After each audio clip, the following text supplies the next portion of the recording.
Hello, everyone. Thank you all for coming, and welcome to the rough part of Mikey's evening.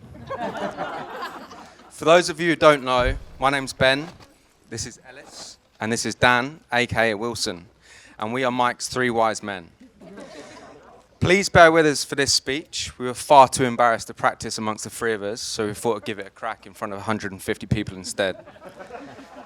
We'll be taking you on a bit of a journey of our boy Mikey's life and a true insight into the guy that Abby has picked to be her husband. This is probably the only 15 minutes that Abby hasn't organised of the day, but I think we can all agree that the effort she has put in to make today so special has been unbelievable. So, to Abby. Mike ruined this joke for me earlier, but I know how concerned he was about it all a few weeks back when he was in a van on the way to Berlin for the Euros final. But anyway, before we get going, I also need to make a couple of apologies in advance. Number one, to the Spanish Tourism Board. It's very convenient that all these protests in Spain about there being too many tourists started shortly after 35 English lads rocked up in Barcelona a couple of months ago for a stag do.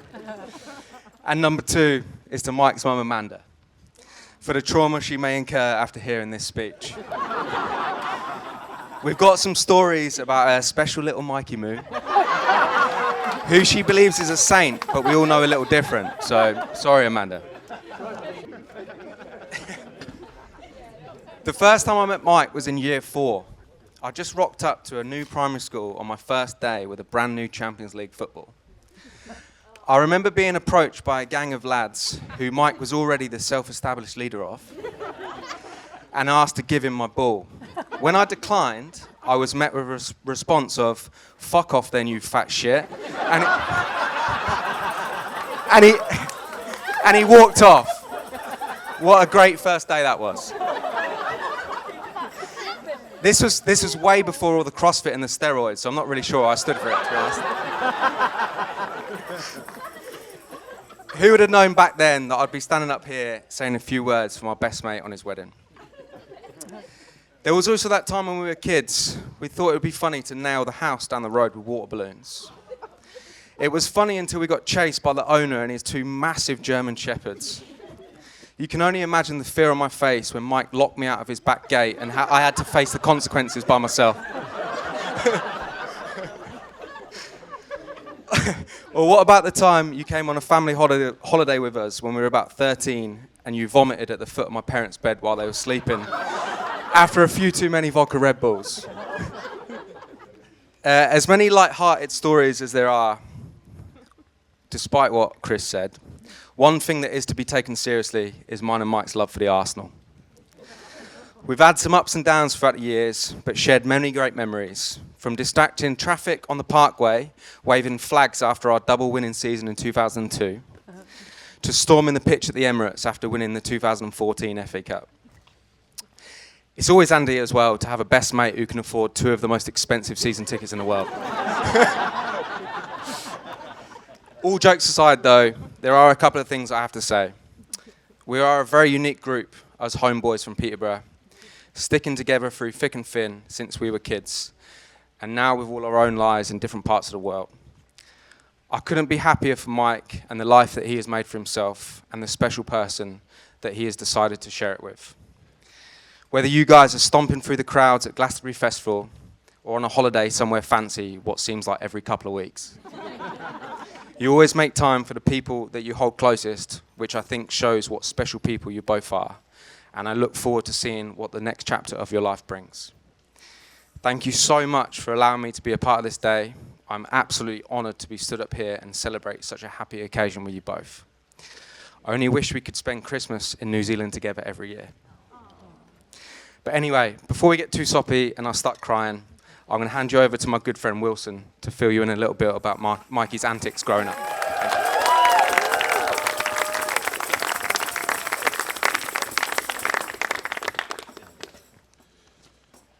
Oh shit.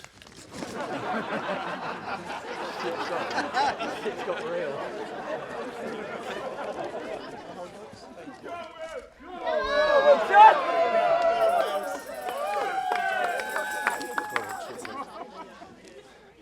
Hello everyone.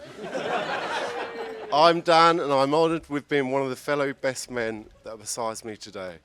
I would like to take this opportunity to start off with a round of applause and a tambourine thing and raising a toast to the happy bride.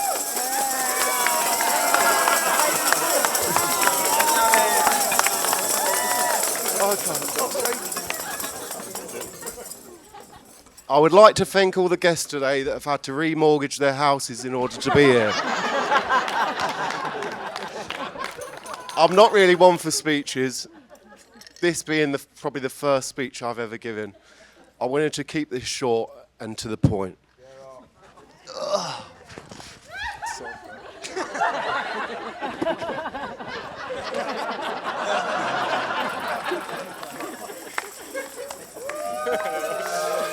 Mike is my oldest friend, and we grew up next door to each other in Barbers Hill, Warrington. Our parents were friends, and we used to hang out from the day we were born, from barbecues to holidays. When we lived next door, we used to throw stuff over the fence at each other, or secretly sneak into each other's gardens to play when our parents weren't looking.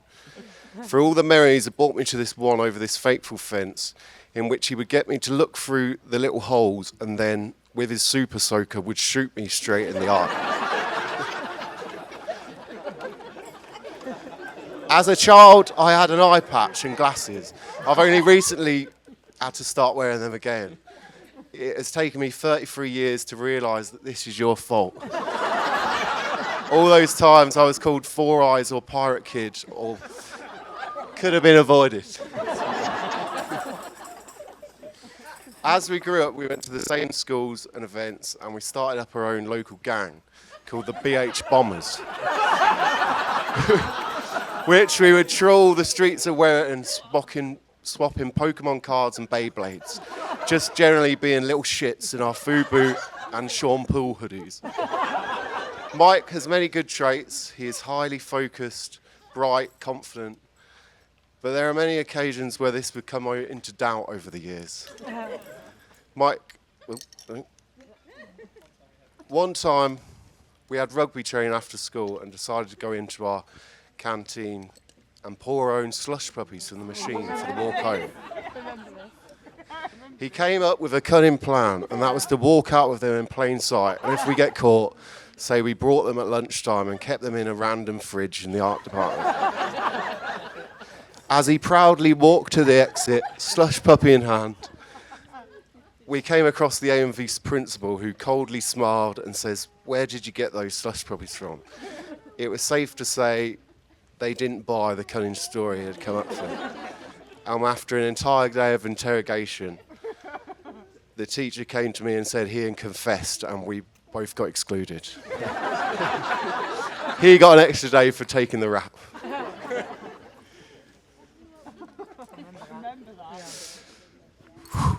We found a random house once that was abandoned and made our way inside. After a few hours of setting booby traps for unsuspecting visitors, we came across a large stash of paint cans in the garage. We decided the best thing to do would be to take the lids off and throw it at each other. Our clothes and skin drenched in paint, it quickly dawned on us we would need another master plan if we had to make it home without being grounded. We both went home to either of our parents, and to this day they believe the big boys at the shop threw paint at us. Luckily, my parents couldn't make it here today. So.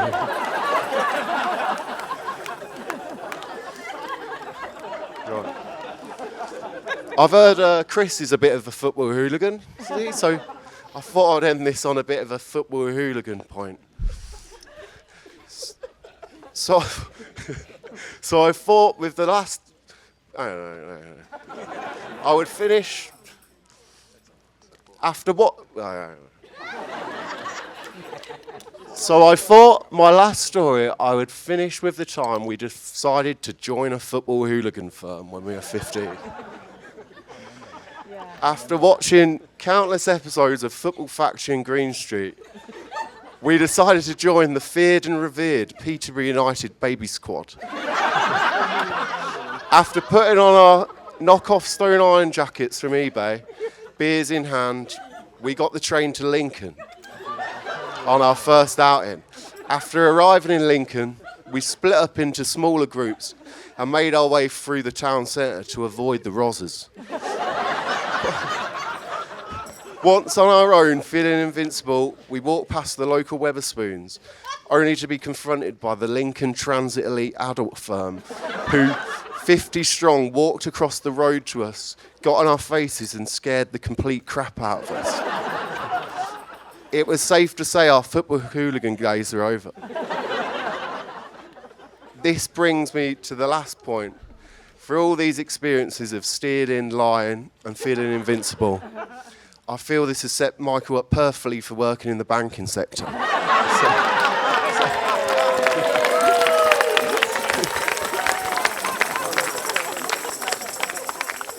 Mikey has always had my back, and I'm so glad he's met someone as nice, kind, and motivated as Abby.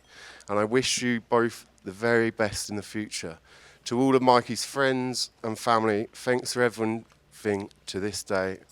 And please give a warm welcome to Ellis.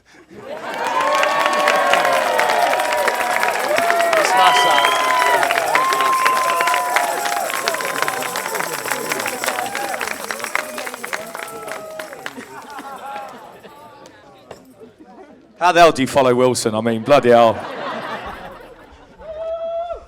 Thanks, Wills. Thanks, everyone, for the warm welcome. Before I get started properly on my bit, I actually wanted to pass on a message to the bride and groom. It's from the interrogation team at Guantanamo Bay. They wanted to thank you both for coming up with the idea of putting black tuxedos on people in August. Fuck that one up.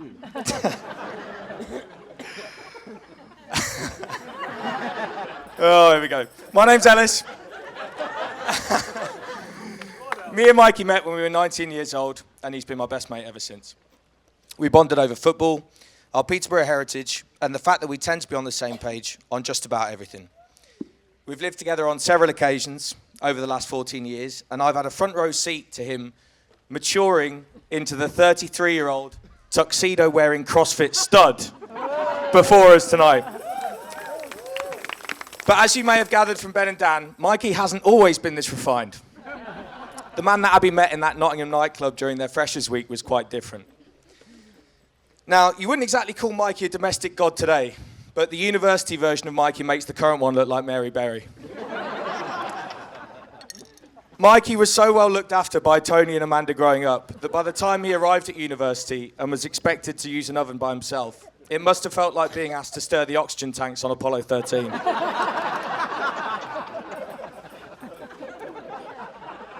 I'll give you an example. It was towards the end of our final year at university. By this time, we'd been looking after ourselves for the best part... Hello? Don't do this. For the best part of 4 years. Can you hear me? Yeah. Now, I did the maths on this. 3 meals a day for 4 years is 4,380 meals. Now, let's be fair to Mikey and subtract a few, assuming that he stayed at home for a few weeks each year, getting his meals delivered by Amanda. So let's say an even 3,500 meals. In other words, at the point when this thing I'm about to talk about happened, Mikey had made roughly 3,500 meals at university. We were sitting in the lounge on a typical hungover day, and as hungover students do, we were all eating cheap supermarket pizza. We noticed that Mikey wasn't very happy with his. And when we asked him what was wrong, he said, I just don't know how you guys get yours to come out so good. Mine are always burnt on the top and completely raw on the bottom. It didn't take us long to figure out that for the last 4 years and 3,500 meals, Mikey had unknowingly cooked everything on the grill. This also explained why the plastic on his ready meals would melt around the top before the food was cooked. This coming from someone with Italian blood, by the way. To stick with the Apollo 13 analogy, most women would have said, Houston, we have a problem. But to Abby's credit, she stuck with him and turned him into something semi-respectable. This speech wouldn't be complete without talking about the love of Mikey's life. We couldn't get Ian right, so we wrote about Abby instead. No joking, Abby. I was living with Mikey when him and Abby met. It was also our final year of university. And being in a house of 10 lads, he tried to play the romance down. But our Mikey was smitten early doors. In fact, one day when he and Abby were heading back to the house, he rang our housemate Sam in a panic and asked him to open Mikey's room window to air out the smell of his farts.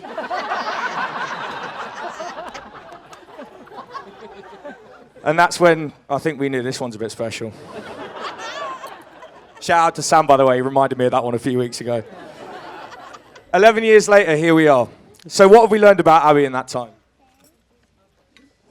Firstly, she's a gentle and thoughtful soul. She really cares about other people's feelings, and she always acts with kindness. She's very creative, whether it's building her businesses on the side or putting together an event like this.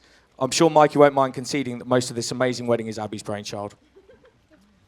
She's very generous. She let me live with them in Earlsfield for almost 2 years when I promised them it would be 2 months. She's great fun on a night out. You can usually find her dancing on a table or twerking up a wall. And if any of the older guests are wondering what twerking means, I'm sure you'll be seeing a demonstration in a few hours. But above all else, she's loyal. Her friends and family mean everything to her, and she'd do anything for them. I feel lucky to call her a friend, and I know I speak for all of Mikey's mates when I say that I'm so excited for both of them as they start this new chapter of their lives together. So with that, on behalf of the best men, I'd like to raise a toast. It's a serious toast this time. Happy is the man who finds a true friend, and far happier is he who finds that true friend in his wife. We would like to wish you all the health and happiness in the world. To Abby and Mikey.